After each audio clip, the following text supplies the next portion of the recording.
So I think in a lot of today's business arenas, you think of digital transformation, ooh, woohoo, we're paperless.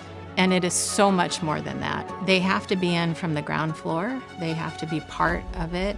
If leadership of a company simply says, woohoo, here's our digital transformation, there you go, that's probably going to fall flat. When you have the participation of your entire workforce involved in the strategy, the design, and the architecture of that product, that transformation then becomes their own, and they'll take it and they'll run with it. We use the Visual Factory to track all of our jobs as they flow throughout the factory. So at each operation step, we have RFID readers throughout the facility that are picking up when does a job enter an operation and when does it exit. With that data, we can give that back to the operators to help them understand things like how is their first in, first out flow? How are they doing on late to start or important job scheduling information. And from there, they can take real-time decisions that actually impact the factory. It can be very tempting when you're building a new software product or anything along those lines to get swept up in new technological advancements or to build what you think will provide value to your users in their factory.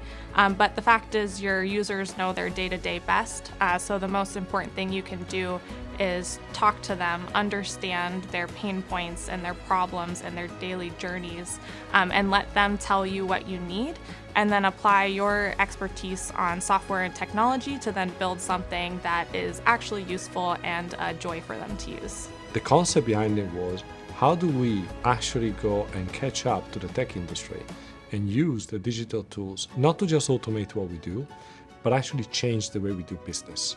And we wanted to change it for 3 key reasons. Number 1, can we actually provide a differentiating service to our customer?